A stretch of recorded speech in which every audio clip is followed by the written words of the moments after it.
guys, so in this video I'm going to show you how to find out the perfect offset for a new set of wheels. So let's get to it. First, we need to know the specs of our current wheels, which can be found on the inner side of each wheel. We want the information on size, width and offset. For the next step, we want our car to be parked on straight, level ground. I recommend you to have your wheels aligned, so both wheels are inclined at the same angle and are therefore equally distant from the fenders in a horizontal direction. Now we're ready to determine where we want our new wheel to be positioned. We need a wooden board with straight sides or anything similar to this. It has to be longer than wheel's height, but still short enough to get it under the fender. Lean the board on the wheel so that it's touching the wheel on both top and bottom, and then push it up against the fender. Mark the position where you want your new wheel to be. I like mine to be flush with the fender, so I'll mark it here. Precisely measure the distance from the side of the board to the marker. I suggest using caliper if you have one. If your tire is wider than your rim, you must measure how much does the tire pokes over it. In my case, that's 1 mm. Sum up both measurements and that's how much the outer rim of the new wheel must poke out more from the current one. Then go to www.wheeldayfit.com and enter the specifications for your wheels. Because we don't yet know what the offset of new wheels is, we'll set it to the same amount as for the current ones.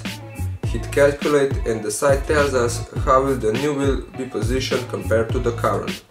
We want that the outer rim will poke out more for the amount we have measured, so all that's left is changing the offset until it does. In my case, that amount is 16 mm. Keep in mind that offset is measured in millimeters and is defined as a distance from the wheel's mounting point to the center of the wheel's width. For me, the offset the site gives me for the measurements we did is 32. So, now I can either buy a wheel with such offset, or if it doesn't exist, buy a wheel with a slightly higher offset and put some additional spacers for the same result.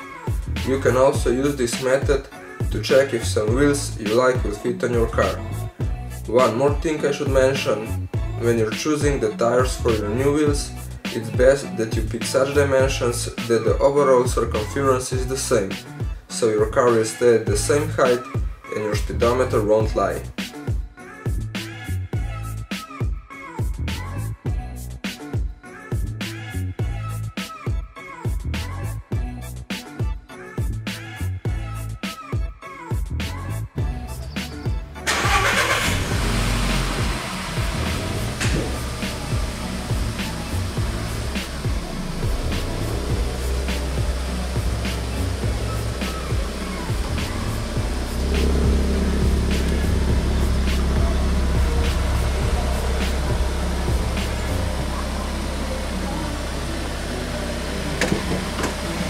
So guys, I hope you find this video helpful. If you have any questions, feel free to comment below and subscribe for more content. Have a nice one.